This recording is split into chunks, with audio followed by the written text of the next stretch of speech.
Hi everyone, welcome to the YouTube channel. मैं inspire Jitendra Kumar और यहाँ आज से हम आप लोगों की बीएससी फर्स्ट सेमेस्टर की केमिस्ट्री की book fundamentals of chemistry start कराने जा रहे हैं, जिसमें आपकी यूनिट नंबर 1 स्टार्ट होगी। पहले molecular polarity and weak chemical forces. ठीक है, तो आज से बीएससी फर्स्ट सेमेस्टर वाले रेगुलर क्लास ले पाएंगे यहाँ पर, और हमारी यूनिट नंबर 1 चलेगी पहले molecular polarity and weak chemical forces. ठीक है, तो अपना स्टार्ट करते हैं। तो आज का टॉपिक है आपका फर्स्ट लेक्चर का फर्स्ट टॉपिक है आपका रेजोनेंस।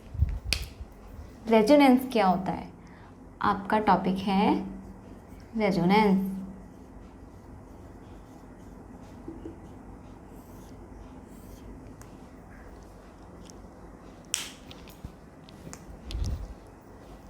चलिए, तो रेजोनेंस के बारे में देखेंगे हम। तो रेजोनेंस क्या होता है आपका, ठीक है। और ये जो यूनिट है, पहले यूनिट को ही समझ लेते हैं। मॉलिक्यूलर पोलैरिटी, ठीक है, जो मॉलिक्यूल्स होते हैं उनके बीच में जो पोलैरिटी होती है उसे बोलते हैं molecular polarity and weak chemical forces. और मॉलिक्यूलर के बीच में जो chemical forces, weak chemical forces काम करते हैं, उनके बारे में इस यूनिट में डिस्कस करने वाले हैं। तो हमारा आज का फर्स्ट टॉपिक है रेजोनेंस। रेजोनेंस क्या होता है आपका?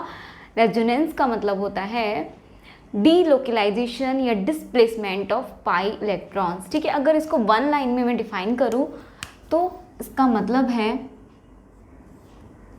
डीलोकलाइजेशन या डिस्प्लेसमेंट या मूवमेंट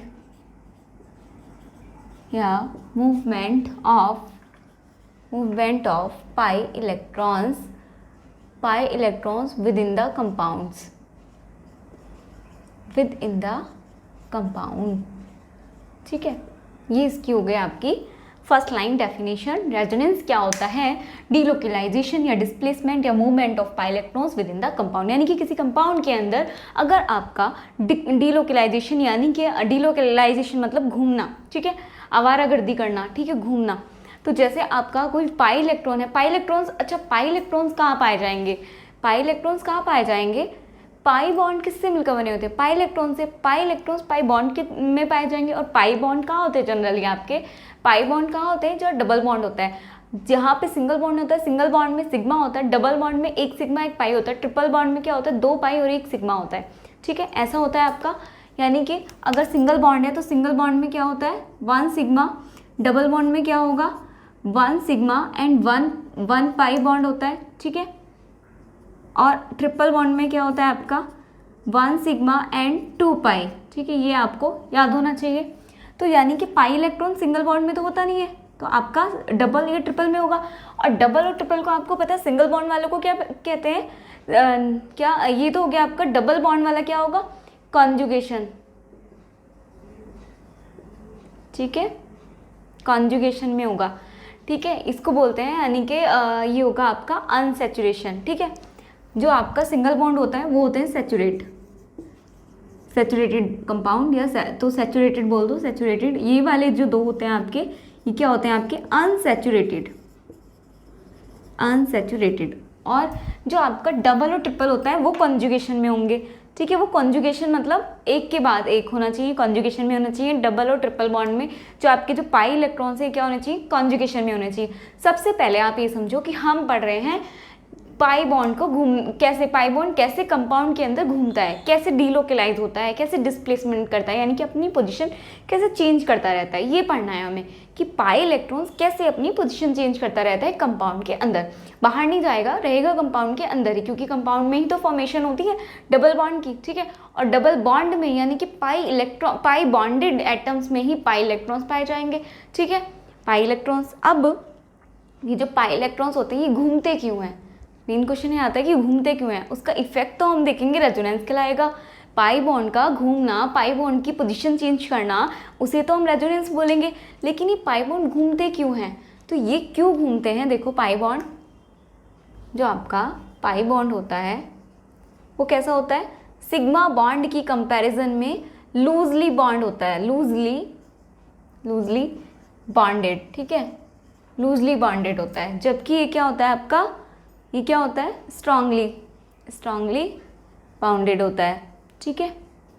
तो सिग्मा बॉन्ड क्या है, टाइटली बंधा हुआ है, सिग्मा बॉन्ड बहुत स्ट्रांग बंधा हुआ है। तो दो कंपाउंड के बीच, दो जो आपके एटम्स हैं उनके बीच में सिग्मा बॉन्ड अगर बन रहा है तो वो क्या है, बहुत स्ट्रांग है, यानी कि वो मूव नहीं कर पाएगा। लेकिन अगर पाई बॉन्ड आ जाएगा तो आपको पता है डबल बॉन्ड क्या होता है, वीकर होता है, यानी कि पाई बॉन्ड क्या होता है, वीकर होता है in comparison to sigma bond. तो वीक होगा तो क्या होगा, उसके जो इलेक्ट्रॉन होंगे वो घूमना जाएंगे, ठीक है। एक बच्चा है जिस पर क्या है, बहुत सारी पाबंदियां हैं घर वालों की कि आपको 6 बजे से बाहर नहीं जाना है, तो वो बच्चा नहीं जाएगा, ठीक है। लेकिन एक उस पर नहीं है पाबंदियां तो वो जाएगा, ठीक है। पर हाँ ऐसा है कि खुद से मतलब जाकर वापस घर रहेगा ही आसपास ही, ज़्यादा दूर नहीं जाएगा, घूम फिर के वापस घर आ जाएगा, ठीक है। तो परमानेंटली क्या होगा यहाँ पे, चार्ज का डिस्प्लेसमेंट, इलेक्ट्रॉन्स का डिस्प्लेसमेंट हो जाता है, ठीक है। यानी कि क्या होंगे, इलेक्ट्रॉन्स घूमते रहेंगे। इसी बेस्ड पर आपकी जो बेंजीन रिंग है, आपने देखा है बेंजीन रिंग में हम क्या करते हैं, ये इस तरह लगाते हैं, आपने देखा है मोस्टली जो बेंजीन रिंग है वो आपने ऐसे देखी होगी। जबकि बेंजीन रिंग क्या होती है, बेंजीन रिंग ऐसे भी होती है, यानी कि इस तरह से कॉन्जुगेशन में, यानी कि अल्टरनेशन पे क्या होते हैं आपके डबल बॉन्ड होते हैं, यानी कि double single double single double single. Alternation क्या होता है, अल्टरनेशन होता है कि एक के बाद एक सिंगल बॉन्ड, फिर डबल सिंगल डबल, ऐसे ये वाली पोजीशन को बोलते हैं अल्टरनेशन। तो ठीक है, अल्टरनेशन पे डबल और सिंगल बॉन्ड प्रेजेंट होंगे, इस तरह भी। लेकिन ये बॉन्ड, ये तो फिक्स वैल्यू नहीं है कि ये बॉन्ड यही होंगे, ये बॉन्ड यहाँ भी तो हो सकते हैं। यानी कि इस तरह देखो, एक और अगर मैं बेंजीन रिंग बनाऊँ, ऊपर ही देख लो, इसमें देखो अगर मैं एक और बॉन्ड बनाऊँ तो बॉन्ड इधर भी तो बन सकता है और इधर भी बन सकता है और इधर भी बन सकता है, ठीक है। यानी कि बॉन्ड आपका इस तरह भी बन सकता है इस पोजीशन में, उसने ऐसा फिक्स नहीं किया है। अच्छा, बेंजीन की रिंग जो स्ट्रक्चर थी सबसे पहले किसने दी थी, सभी कमेंट करेंगे किसने दी थी। तो वो जो साइंटिस्ट थे जिन्होंने ये बेंजीन की रिंग दी थी, मैं अभी नाम नहीं बताऊंगी, आप लोग सोच के बताएंगे, ठीक है। तो जिन्होंने ये स्ट्रक्चर दी थी उन्होंने ये नहीं कंफर्म किया था कि यहीं पर चार्ज रहेगा, चार्ज यहाँ भी रहेगा। ये बात हुई थी कि जो डबल बॉन्ड है वो क्या होगा, डीलोकलाइज होता रहेगा रिंग में, और कॉन्जुगेशन में भी आ रहा है। तो डीलोकलाइज होने का मतलब है कि ये वाला डबल बॉन्ड इधर भी आएगा। अब इन दोनों को मिला के एक स्ट्रक्चर होती है हाइब्रिड स्ट्रक्चर। हाइब्रिड स्ट्रक्चर होती है जो कंपाउंड की एक्चुअल स्ट्रक्चर होती है, ठीक है। एक्चुअल स्ट्रक्चर, अब हम इन दोनों को मिला के एक एक्चुअल स्ट्रक्चर अगर मैं ड्रॉ करूँ इन दोनों को मिला के, तो ये बनती है। ये कैसे बनी, बॉन्ड इधर भी था, ठीक है, इधर है, बॉन्ड उधर भी है, ठीक है, इधर भी है, बॉन्ड इधर भी है, इधर भी है, उसके अकॉर्डिंग इधर भी है, दोनों को मिलाएं तो इसके अकॉर्डिंग इधर भी है और इसके अकॉर्डिंग उधर भी है। तो अगर इसको मिला दें तो ये क्या बन गया, रिंग बन गया। ये होती है आपकी बेंजीन की एक्चुअल स्ट्रक्चर, जिसे हम बोलते हैं हाइब्रिड स्ट्रक्चर, ठीक है, हाइब्रिड स्ट्रक्चर, ठीक है। तो दो रिंग से बनकर, दो स्ट्रक्चर से मिलकर बनी है आपकी बेंजीन की एक्चुअल स्ट्रक्चर, हाइब्रिड स्ट्रक्चर, ठीक है। तो यानी कि आपके जितने भी कंपाउंड होंगे, पहली बात तो रेजोनेंस किस में होगा, वहाँ पर होगा जहाँ पे डबल बॉन्ड या ट्रिपल बॉन्ड प्रेजेंट होगा, क्योंकि वहीं पे आपके पाई इलेक्ट्रॉन्स होंगे, और पाई इलेक्ट्रॉन्स का ही डिलोकलाइजेशन होता है, तभी रेजोनेंस क्रिएट होता है, ठीक है। तो नंबर 1 कंडीशन आई आपकी कि जो रेजोनेंस है वो किस में होगा, अनसैचुरेटेड कंपाउंड्स में होगा, यानी कि डबल बॉन्ड ट्रिपल बॉन्ड में होगा, जहाँ पे पाई इलेक्ट्रॉन्स रहेंगे। दूसरा ये कि पाई इलेक्ट्रॉन्स क्या होगा आपका, कॉन्जुगेशन में होना चाहिए। पाई जो आपका डबल बॉन्ड है कॉन्जुगेशन में होना चाहिए, या तो आपका कॉन्जुगेशन किसका हो, डबल सिंगल, डबल का या डबल सिंगल, चार्ज कोई भी हो सकता है, प्लस माइनस या लोन पेयर, इसका आपका कॉन्जुगेशन होना चाहिए, तभी हम बोलेंगे कि आपका रेजोनेंस है, यानी कि आपकी कंडीशन है। सबसे पहले अनसैचुरेशन होना चाहिए, दूसरा आपका कॉन्जुगेशन होना चाहिए, ठीक है, पाई बॉन्ड का। तो वहाँ पे आपका उन्हीं कंपाउंड्स में रेजोनेंस क्रिएट हो सकता है, ठीक है। अब आपको आई थिंक समझ आ गया होगा थोड़ा सा। अब हम पहले लिख लेते हैं इसके बारे में, फिर और एग्जाम्पल के थ्रू क्लियर हो जाएगा ये, ठीक है। तो चलिए पहले रेजोनेंस के बारे में लिख लेते हैं थोड़ा, ठीक है। चलिए देखते हैं तो रेजोनेंस क्या होता है, पहले इंट्रोडक्शन देख लेते हैं, उसके बाद ये सब इंट्रोडक्शन के पॉइंट्स, यानी कि रेजोनेंस क्या होता है, ठीक है। अब फिर उसके बाद हम देखेंगे कंडीशंस ऑफ रेजोनेंस, ठीक है। चलिए पहले इंट्रोडक्शन देख लेते हैं। तो 1 लाइन डेफिनेशन तो यही है आपकी, डिलोकलाइजेशन या डिस्प्लेसमेंट या movement of pi electrons with in the compound. अच्छा, ये विद इन द कंपाउंड क्यों लिखा है मैंने, वो लिखा है कि कंपाउंड के अंदर ही होता है, ऐसा नहीं कि पाई इलेक्ट्रॉन क्या करे, कंपाउंड को छोड़कर ही भाग गए, यानी कि स्किप कर गए, ठीक है, कंपाउंड से ही चले गए, ऐसा नहीं होता है। इतना भी घूमते नहीं है वो, इतना भी घुमक्कड़ नहीं है, रहते कंपाउंड के अंदर ही है, भागते कहीं नहीं है, सिर्फ कंपाउंड के अंदर ही घूमते रहते हैं, ठीक है। तो चलिए क्या कहते हैं resonance, there are certain compounds in nature, यानी कि नेचर में कुछ ऐसे कंपाउंड्स हैं जो क्या करते हैं, in which the given structure can not define its all properties, यानी कि नेचर में कुछ ऐसे कंपाउंड है जो कि जिनकी एक स्ट्रक्चर सफिशिएंट नहीं होती उनकी सारी प्रॉपर्टीज़ को डिफाइन करने के लिए। ठीक है, तो क्या होता है फिर जब एक स्ट्रक्चर सफिशिएंट नहीं है उसकी सारी प्रॉपर्टीज़ को डिफाइन करने के लिए, तो हमें ज़्यादा स्ट्रक्चर्स की जरूरत पड़ेगी। तो क्या होगा, then one form these structures of compound are known as resonating structure और कैनोनिकल स्ट्रक्चर्स और कॉन्ट्रीब्यूटिंग स्ट्रक्चर्स, यानी कि हमारे नेचर में कुछ ऐसे कंपाउंड्स होते हैं जिनकी एक स्ट्रक्चर काफ़ी नहीं होती है उनकी सारी प्रॉपर्टीज़ को दिखाने के लिए, रिप्रेजेंट करने के लिए। तो क्या किया जाए, तो क्या करेंगे, एक से ज़्यादा अपनी स्ट्रक्चर्स बनाएंगे। तो एक से ज़्यादा उनकी स्ट्रक्चर बनाने को ही क्या कहते हैं हम, रेजोनेटिंग स्ट्रक्चर्स। वो जो उनकी स्ट्रक्चर्स बनेंगी एक से ज़्यादा जो होंगी स्ट्रक्चर्स उन्हें हम बोलेंगे रेजोनेटिंग स्ट्रक्चर्स या कैनोनिकल स्ट्रक्चर्स, रेजोनेटिंग स्ट्रक्चर्स या कैनोनिकल स्ट्रक्चर्स, या जिसे हम और क्या बोलेंगे, कंट्रीब्यूटिंग स्ट्रक्चर्स। तो किसी भी नाम से आपका आ सकता है कि कोई भी आपको कंपाउंड देगा और बोलेगा इसकी रेजोनेटिंग स्ट्रक्चर बनाइए या इसकी कैनोनिकल स्ट्रक्चर्स या कंट्रीब्यूटिंग स्ट्रक्चर्स, तो एक ही बात है। ठीक है, नेक्स्ट बोला कि the given compound is also referred as resonance hybrid. अब ये हाइब्रिड क्या होता है, रेजोनेंस हाइब्रिड। अब ये बोल रहा है कि जो गिवन कंपाउंड आपका है उसको हम रेजोनेंस हाइब्रिड भी बोलेंगे। अब रेजोनेंस हाइब्रिड क्यों बोलेंगे उस कंपाउंड को, कंपाउंड है जो कंपाउंड आपका दिया है उसकी एक स्ट्रक्चर बना रहे हैं हम, वो एक स्ट्रक्चर सफिशिएंट नहीं है उसकी सारी प्रॉपर्टीज दिखाने के लिए, तो हमने उसकी एक से ज़्यादा स्ट्रक्चर बनाई। अब जिस कंपाउंड की एक से ज़्यादा स्ट्रक्चर बन रही है हम क्या बोलेंगे उन स्ट्रक्चर्स को, रेजोनेटिंग स्ट्रक्चर्स, कॉन्ट्रीब्यूटिंग स्ट्रक्चर्स या कैनोनिकल स्ट्रक्चर्स। ठीक है, और उस कंपाउंड्स को क्या बोलेंगे, इन स्ट्रक्चर्स को तो ये बोलेंगे, लेकिन उस कंपाउंड को जिसकी एक से ज़्यादा स्ट्रक्चर्स बन रही है उस कंपाउंड को क्या बोलेंगे, उस कंपाउंड को बोलेंगे रेजोनेंस हाइब्रिड। अब ये रेजोनेंस हाइब्रिड क्या होता है आप नोट करके लिख सकते हैं, रेजोनेंस हाइब्रिड के बारे में नोट करिए और रेजोनेंस हाइब्रिड के बारे में लिख लीजिए। रेजोनेंस हाइब्रिड तो क्या होता है, it is the combination of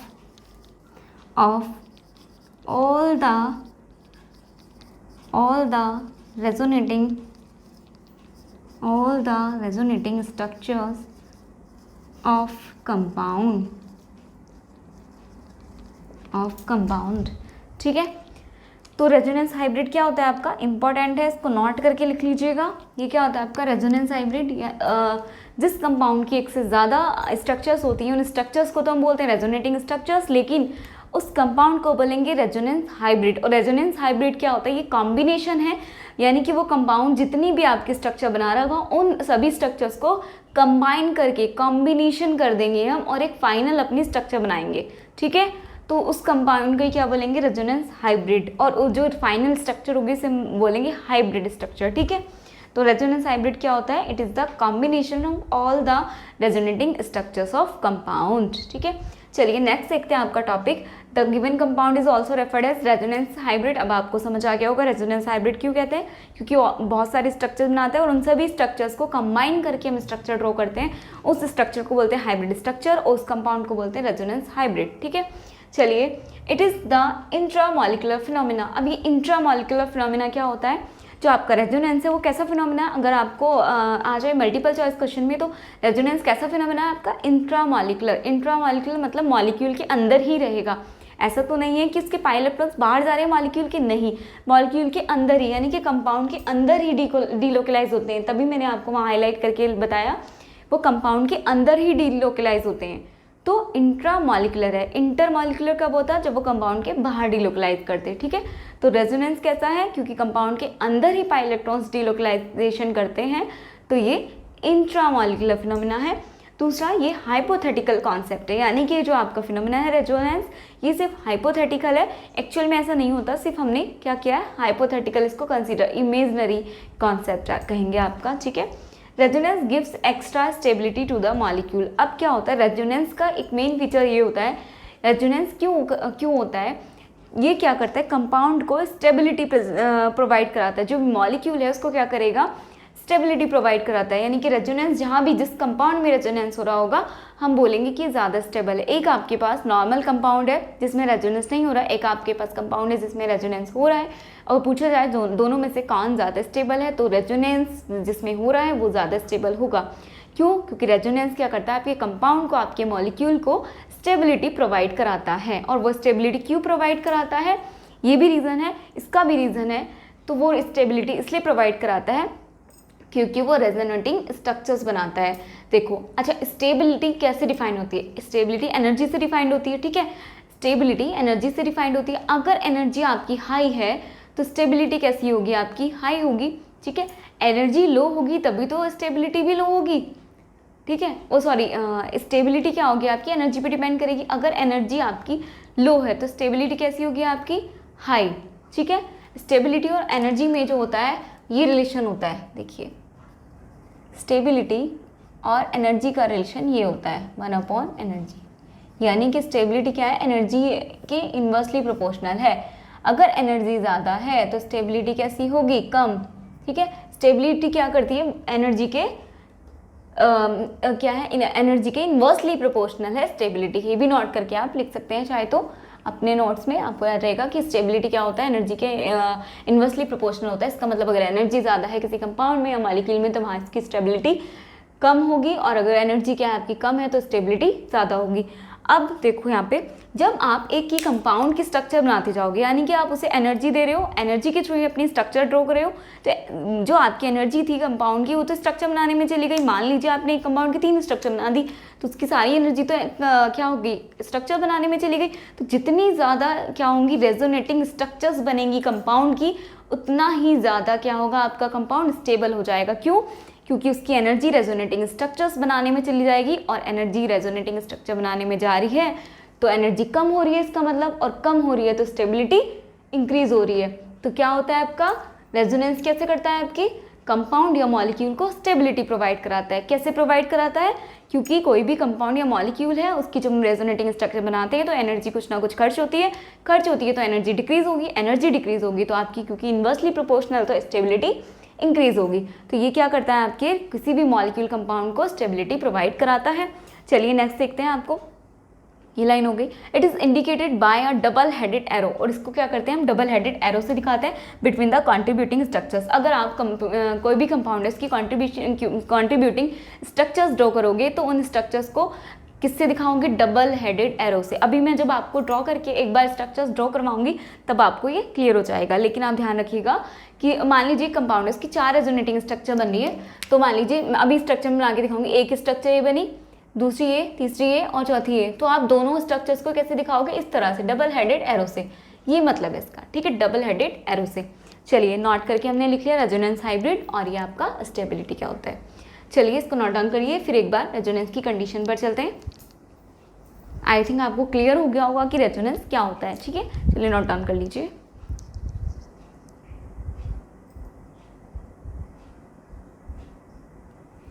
चलिए अब देखते हैं कंडीशन फॉर रेजोनेंस। अब रेजोनेंस क्या है? क्या रेजोनेंस सब कंपाउंड में हो जाता है? सभी अनसैचुरेटेड कंपाउंड्स में हो जाएगा रेजोनेंस? नहीं, उसके लिए कुछ कंडीशंस है, ठीक है। जो कंपाउंडिंग कंडीशन को फॉलो करेगा वहीं पर रेजोनेंस होगा, ठीक है। तो नंबर 1 कंडीशन है आपकी कि there should be an alternation of pi bond in compound, यानी कि कंपाउंड में पाई बॉन्ड का अल्टरनेशन होना चाहिए, यानी कि डबल सिंगल, यानी कि पाई बॉन्ड अल्टरनेशन पोजीशन पे कंपाउंड में होना चाहिए, ठीक है। एक पोजीशन छोड़ के एक पर पाई बॉन्ड, फिर एक छोड़कर एक पर पाई बॉन्ड, इसे बोलेंगे अल्टरनेशन पोजीशन। तो कंपाउंड के अंदर अल्टरनेशन पोजीशन पे पाई बॉन्ड होना चाहिए। जैसे कि यहाँ पर देखो, ये कंपाउंड मैंने एग्जाम्पल दिया, CH2 डबल, CH सिंगल, यानी कि double single bond, double bond, single bond, double bond, यानी कि पाई बॉन्ड आ रहा है, यहाँ पे पाई बॉन्ड है, पाई बॉन्ड सिग्मा पाई, ठीक है। इस तरह ये आगे भी चल जाएगा, ठीक है, यानी कि अल्टरनेशन है इस कंपाउंड में, तो यहाँ पे रेजोनेंस होगा। सेकंड कंडीशन क्या कहती है आपकी? सेकंड कंडीशन ये कहती है pi bond is not available. अब क्या हो कि अगर किसी कंपाउंड में पाई बॉन्ड नहीं है तो इसका मतलब वो रेजोनेंस नहीं दिखाएगा? नहीं, और भी अपनी कंडीशन अप्लाई करेंगे। सेकंड कंडीशन होती है कि अगर पाई बॉन्ड अवेलेबल नहीं है अल्टरनेशन पोजीशन पे, तो या तो किसी तरह का चार्ज प्रेजेंट हो, यानी कि पॉजिटिव चार्ज हो, नेगेटिव चार्ज हो, या फिर वहाँ पे क्या हो, फ्री रेडिकल हो, फ्री इलेक्ट्रॉन जिसे बोलते हैं, या फिर आपके क्या हो, लोन पेयर हो, ठीक है, या लोन पेयर, या जिसे हम बोलते हैं इलेक्ट्रॉन पेयर, ठीक है। तो if pi bond is not available at alternation position, अगर पाई बॉन्ड नहीं प्रेजेंट है लेकिन चार्ज किसी तरह का अल्टरनेशन में आ रहा है, प्लस हो या माइनस हो या फ्री रेडिकल हो या लॉन पेयर हो, किसी भी तरह का उसमें अल्टरनेशन में आ रहा है, तो वहाँ भी रेजोनेंस क्रिएट होगा। फॉर एग्जांपल यहाँ पर देखिए, जैसे यहाँ पर डबल बॉन्ड है, उसके बाद सिंगल है, लेकिन यहाँ पर डबल नहीं है उसके, लेकिन यहाँ पे चार्ज तो है प्लस का, तो डबल सिंगल चार्ज अल्टरनेशन में आ रहा है, डबल सिंगल चार्ज। मान लीजिए यहाँ पे सिंगल बॉन्ड होता, चार्ज अगले पे होता, तो ये रेजोनेंस स्टेबलाइज नहीं होता, क्योंकि डबल सिंगल सिंगल चार्ज हो जाता। मैं ऐसे कहना चाह रही हूँ, देखो यहाँ पर अगर यही कंपाउंड इस तरह आता आपका, इस तरह से, और यहाँ पर होता आपका CH2 प्लस, ये होता, तो क्या अभी रेजोनेंस क्रिएट होता है? इसमें नहीं, क्योंकि डबल सिंगल सिंगल आ रहा है। दो सिंगल तो एक साथ नहीं हो सकते ना अल्टरनेशन के लिए, डबल सिंगल डबल होना चाहिए, या फिर क्या कंडीशन होनी चाहिए, double single positive, double single negative, double single free electron, double single lone pair, इस तरह की आपकी कंडीशन होनी चाहिए। ठीक है, तो अगर अल्टरनेशन भी नहीं प्रेजेंट है लेकिन किसी तरह का चार्ज आ रहा है आपका इस तरह से अल्टरनेशन में, जैसे यहाँ आ रहा है, तो इसमें रेजोनेंस होगा, इसमें भी होगा, plus double single charge, double single free electron, double single आपका लॉन पेयर। ठीक है, तो यहाँ पर आपका रेजोनेंस होगा। थर्ड, और इसको नोट करके भी लिख लीजिए एक बात को, कि इफ़ पाई बॉन्ड, अब कुछ बच्चों के दिमाग में आएगा कि चलिए पाई बॉन्ड अगर प्रेजेंट है कंपाउंड में तो हम देखेंगे पाई बॉन्ड अगर अल्टरनेशन में तो हमारा रेजोनेंस आ जाएगा। दूसरा, अगर पाई बॉन्ड नहीं प्रेजेंट है तो किसी तरह का चार्ज, फ्री इलेक्ट्रॉन या लॉन पेयर प्रेजेंट है तो वहाँ रेजोनेंस आ जाएगा। लेकिन उस कंपाउंड में क्या करें जिसमें दोनों ही प्रेजेंट एक साथ हो जाए। जिसमें दोनों ही प्रेजेंट नहीं है वहाँ तो कुछ नहीं होगा, वहाँ रेजोनेंस होगा ही नहीं। लेकिन जिसमें दोनों एक साथ आ जाए तो किसे प्रेफरेंस दे, तो ये बात ध्यान रखिएगा कि अगर पाई बॉन्ड और किसी तरह का चार्ज जो भी हमने अभी लिखा है वो एक साथ प्रेजेंट हो किसी कंपाउंड के अंदर, तो हम प्रेफरेंस किसे देंगे? ठीक है, तो हम किसे देंगे? Then pi bond should be preferred for resonance. Then हम प्रेफरेंस किसे देंगे? पाई बॉन्ड को। ठीक है, तो हम पाई बॉन्ड को प्रेफरेंस देंगे, किसी भी तरह के चार्ज को नहीं। ठीक है, अगर आपका कोई कंपाउंड है उसमें अल्टरनेशन है ही नहीं तो वहाँ रेजोनेंस नहीं होगा। ठीक है, लेकिन अगर वहाँ पे पाई बॉन्ड की अल्टरनेशन है, कॉन्जुगेशन ऑफ पाई बॉन्ड या पाई इलेक्ट्रॉन्स है, तो हम क्या कहेंगे? वहाँ पे रेजोनेंस है। लेकिन अगर पाई इलेक्ट्रॉन्स की जगह आपका कोई चार्ज आ रहा है तो भी हम बोलेंगे कि रेजोनेंस है। लेकिन अगर दोनों एक साथ आ जाए अल्टरनेशन पोजीशन पे तो हम किसे प्रेफरेंस देंगे? हम पाई बॉन्ड को प्रेफरेंस देंगे। ठीक है, ये आपकी कंडीशन कहती है रेजोनेंस की। ठीक है, उसके बाद थर्ड आपकी कंडीशन है the total charge on all resonating structures must be equal. अब जितनी भी आपकी रेजोनेटिंग स्ट्रक्चर बन जाए किसी कंपाउंड की, लेकिन जो टोटल चार्ज होना चाहिए वो क्या होना चाहिए? इक्वल होना चाहिए। ठीक है, यानी कि चार्ज चेंज नहीं होगा, चार्ज सेम ही होगा। ठीक है, अब फोर्थ कंडीशन क्या कहती है कि position of atom should not change. इसमें क्या होगा आपको ये बात ध्यान रखनी है, यहाँ से क्वेश्चन भी पूछा जा सकता है कि क्या एटम्स की पोजीशन चेंज होती है रेजोनेंस में? तो एटम की पोजीशन चेंज नहीं होती है, सिर्फ किसका डिलोकलाइजेशन होता है, किसका मूवमेंट होता है? पाई इलेक्ट्रॉन्स का, एटम्स का नहीं। एटम्स अपनी पोजीशन पर ही रहते हैं, सिर्फ पाई इलेक्ट्रॉन्स क्या करता है? डिलोकलाइज करता है। एक मैं एग्जांपल देकर बता देती हूँ, जैसे यहाँ पर देख लीजिए एग्जांपल इधर। ठीक है, एक एग्जांपल देखो, या नीचे दे देती हूँ इसमें। ठीक है, ये रख कर देती हूँ एक बार।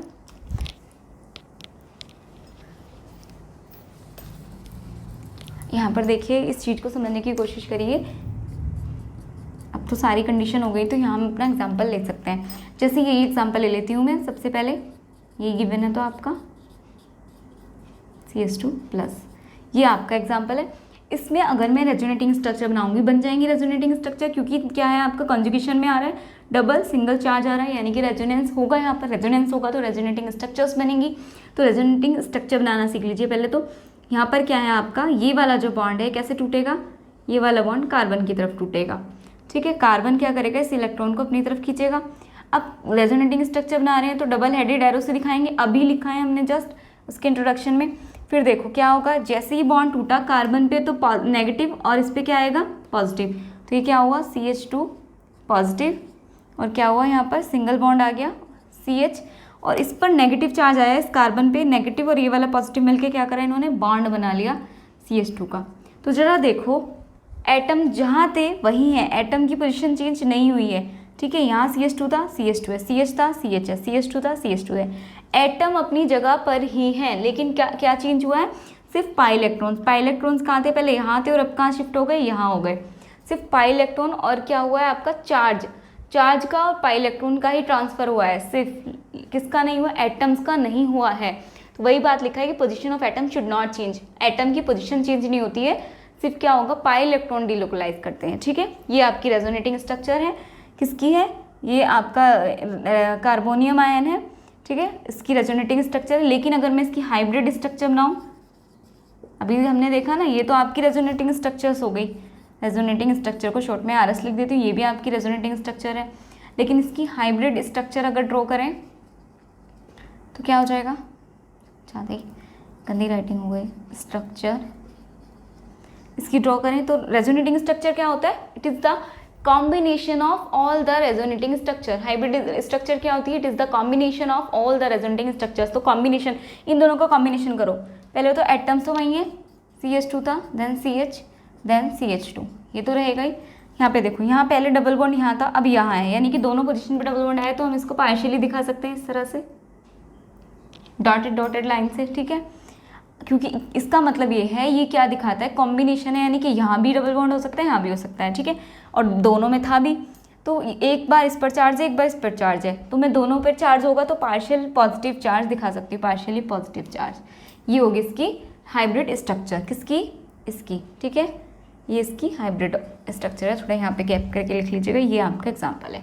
चलिए, कंडीशन फॉर रेजोनेंस, ये कंडीशन थी रेजोनेंस की, जो आपको आई थिंक याद हो गई होंगी। अब रेजोनेंस में कोई कन्फ्यूज़न नहीं होगा, आप रेजोनेंस आराम से निकाल सकते हो। एक दो और एग्जाम्पल के थ्रू हम समझेंगे, पहले ये नोट डाउन कर लीजिए, जल्दी से नोट डाउन करिए। चलिए, अब देखते हैं फीचर्स ऑफ रेजोनेटिंग स्ट्रक्चर्स, यानी कि इसके कुछ जो प्रॉपर्टीज़ हैं, फीचर्स क्या क्या कहते हैं। ठीक है, तो all the resonating structures will contribute equally in the properties of compound, only one structure can not suggest it's all properties. यानी कि बोल रहे हैं कि कोई भी एक कंपाउंड है, अगर उसकी रेजोनेटिंग स्ट्रक्चर्स बने, एक उसकी कोई भी रेजोनेटिंग स्ट्रक्चर्स उसकी सारी प्रॉपर्टीज़ को डिफाइन नहीं करेगी, तो जितनी भी रेजोनेटिंग स्ट्रक्चर्स उस कंपाउंड की बनेंगी वो सब इक्वली कंट्रीब्यूट करेंगी। ठीक है, उस कंपाउंड की प्रॉपर्टीज़ को बताने में। ठीक है, इक्वली कंट्रीब्यूशन होगा उन सभी रेजोनेटिंग स्ट्रक्चर्स का उस कंपाउंड की प्रॉपर्टीज़ को बताने में। ठीक है, चलिए, सेकंड आपकी जो फीचर्स है वो ये है, in resonating structures number of atoms bond and charge remains constant but the position of bond and charge can be change, it is known as delocalization. वो बोल रहा है कि जो रेजोनेटिंग स्ट्रक्चर्स है उसमें क्या होगा, जो भी आप जितनी भी रेजोनेटिंग स्ट्रक्चर बना रहे हो उसमें क्या होगा, सभी में नंबर ऑफ एटम्स बॉन्ड और चार्ज क्या रहेंगे, कांस्टेंट। यानी कि आपके जितने एटम थे उतने एटम रहेंगे कंपाउंड में, चाहे आप कितनी भी उसकी रेजोनेटिंग स्ट्रक्चर्स बना लीजिए, जितनी बन रही हो, चार्ज भी उतना ही रहेगा, बॉन्ड भी उतने ही रहेंगे, मतलब उनका नंबर चेंज नहीं होने वाला। कि मान लीजिए कंपाउंड में 4 थे, रेजोनेटिंग स्ट्रक्चर के बाद 3 बॉन्ड रह गए और दूसरी रेजोनेटिंग स्ट्रक्चर्स के बाद 5 हो गए या 2 रह गए, ऐसा कुछ नहीं होगा। Number of bond, number of atoms, number of charge constant रहेगा, जबकि क्या होगा आपका, सिर्फ पोजीशन चेंज होगी। यानी कि बॉन्ड और चार्ज की सिर्फ पोजीशन चेंज होगी, उनकी नंबर डिक्रीज या इंक्रीज नहीं होगा, कांस्टेंट रहेगा। ठीक है, it is known as delocalisation. सिर्फ डीलोकलाइजेशन होगा, यानी कि घूमेंगे सिर्फ रिंग के अंदर, उसे छोड़ के नहीं भागेंगे, या नया नहीं आएगा अंदर। तो जब कोई चीज़ बाहर ही नहीं गई, ना कुछ अंदर आया, तो नंबर ऑफ एटम्स या बॉन्ड या चार्ज तो कांस्टेंट ही रहा, जितना था उतना ही रहा, सिर्फ क्या कर गया, वो डीलोकलाइज कर गया, यानी कि अपनी पोजीशन से दूसरी पोजीशन पर घूम गया। ठीक है, in resonating structures the structure which has minimum charge density will be more stable। वो बोल रही है, वो बोल रहे हैं कि जितनी भी रेजोनेटिंग स्ट्रक्चर्स आप बनाओगे, the structure which has minimum charge, जिस स्ट्रक्चर पे सबसे कम चार्ज होगा, चार्ज डेंसिटी होगी, उतना ही वो क्या होगा, स्टेबल होगा। आपको पता है चार्ज और स्टेबिलिटी क्या होते हैं, इन्वर्सली प्रोपोर्शनल होते हैं। अगेन स्टेबिलिटी एंड चार्ज का भी क्या होता है, इन्वर्सली प्रोपोर्शनल होते हैं वो भी। जैसे आपने देखा था स्टेबिलिटी और एनर्जी का। ठीक है, सेम वही प्रोसेस है इसका भी, यानी कि जैसे जैसे चार्ज बढ़ेगा वैसे वैसे क्या होगी, स्टेबिलिटी घटेगी, जैसे जैसे चार्ज घटेगा स्टेबिलिटी बढ़ेगी। ठीक है, इन्वर्सली प्रोपोर्शनल। तो वही बोल रहे हैं कि जितनी भी आपकी रेजोनेटिंग स्ट्रक्चर्स हैं उनमें क्या होगा, जितना मिनिमम चार्ज होगा उतना ही वो ज़्यादा स्टेबल होगा। The number of resonating structures depends on the number of alternation position, और नंबर ऑफ रेजोनेटिंग स्ट्रक्चर किस पे डिपेंड करती है, नंबर ऑफ अल्टरनेशन पोजीशन, यानी कि जितनी आपकी अल्टरनेशन पोजीशन बन रही होंगी इस कंपाउंड के अंदर उतनी ही आपकी रेजोनेटिंग स्ट्रक्चर बनेंगी। ठीक है, यानी कि जितना आपका अल्टरनेशन बन रहा होगा उतनी ही आपकी रेजोनेटिंग स्ट्रक्चर बनेंगी। जैसे आपका मान लीजिए कोई कंपाउंड है, इसमें 2 अल्टरनेशन पोजीशन है, तो उसकी रेजोनेटिंग स्ट्रक्चर कितनी बनेंगी, 2 बनेंगी। ठीक है, और अगर 3 है तो 3 रेजोनेटिंग स्ट्रक्चर्स, यानी कि अल्टरनेशन पोजीशन पर डिपेंड करती है नंबर ऑफ रेजोनेटिंग स्ट्रक्चर्स। ठीक है, आगे देखिए, large the number of resonating structures more will be the stability of compound. और आपको ये मैंने पहले भी बताया था कि कोई कंपाउंड जितनी ज़्यादा रेजोनेटिंग स्ट्रक्चर बनाएगा वो उतना ही स्टेबल होगा। ठीक है, यानी कि आपसे क्वेश्चन इस तरह पूछा जाएगा कंपाउंड देकर कि इनका स्टेबिलिटी का ऑर्डर लिखिए। ठीक है, तो आप वहाँ देखोगे पहले उन सभी कंपाउंड में, अगर रेजोनेंस फिनोमेना लग रहा होगा तो रेजोनेंस से उसकी स्टेबिलिटी निकाल दोगे। कैसे निकालोगे, सभी कंपाउंड की क्या निकालोगे, रेजोनेटिंग स्ट्रक्चर बनाओगे। जितनी ज़्यादा जिस कंपाउंड की रेजोनेटिंग स्ट्रक्चर बन रही होगी वो उतना ही ज़्यादा स्टेबल होगा। फिर आप उसी ऑर्डर में आप अरेंज कर सकते हो, जितनी ज़्यादा रेजोनेटिंग स्ट्रक्चर उस कंपाउंड को फर्स्ट पे, अगर इंक्रीजिंग बोला डिक्रीजिंग बोला, जिस भी ऑर्डर में आपको पूछा गया फिर आप निकाल सकते हो फटाफट से। पहले देखिएगा कि कंपाउंड क्या है, रेजोनेंस की सारी कंडीशन को फॉलो करता है। अगर करता है तो रेजोनेंस 100% है, और 100% रेजोनेंस है तो आप क्या करोगे, वहाँ पे रेजोनेटिंग स्ट्रक्चर्स ड्रॉ करोगे। जिस कंपाउंड में जितनी ज़्यादा रेजोनेटिंग स्ट्रक्चर्स होंगी वो उतना ही ज़्यादा स्टेबल होगा। और स्टेबिलिटी ऑर्डर पूछा जाएगा या तो डिक्रीजिंग में या इंक्रीजिंग स्टेबिलिटी ऑर्डर, तो जैसा भी आपसे पूछा जाए वैसे ही अपने कंपाउंड्स को अरेंज कर दीजिएगा। इस तरह से आपके क्वेश्चन आएंगे। ठीक है, फॉर एग्जांपल एक मैं आपको करा देती हूँ कार्बोनेट आयन का। ठीक है, कार्बोनेट आयन क्या होता है आपका, CO3 माइनस, ये होता है आपका CO3 माइनस माइनस। ठीक है, ये होता है आपका कार्बोनेट आयन, और इसकी स्ट्रक्चर कुछ ऐसी सी होती है कि C, ये होता है आपका O माइनस, ये भी माइनस, और यहाँ पे क्या होता है आपका O प्लस। ये होती है कार्बोनेट आयन की स्ट्रक्चर। अब क्या है इसमें देखो, अल्टरनेशन पोजीशन देखो, माइनस प्लस, यहाँ पे देखो पॉजिटिव सिंगल नेगेटिव।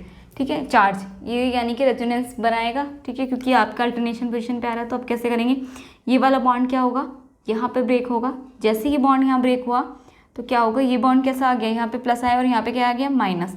तो अब क्या होगा, यहाँ से ये वाला क्या बन गया, ये वाले बॉन्ड ने इसके साथ बॉन्डिंग कर ली, कैसे, C, और यहाँ पे क्या आ गया आपका O माइनस, ये बॉन्ड तो टूट गया, और एक O माइनस यहाँ पर है। अब क्या होगा, ये वाला बॉन्ड अगेन भी तो टूट सकता है, यहाँ पर अगेन भी टूट सकता है यहाँ पर। तो अब क्या होगा, यहाँ से रेजोनेटिंग स्ट्रक्चर्स को तो डबल हेडेड एरो से दिखाते हैं। ठीक है, यहाँ पे टूटा, जैसे यहाँ टूटा, ये तो नेगेटिव भी पॉजिटिव, इस बार इसने इधर से बना ली बॉन्डिंग।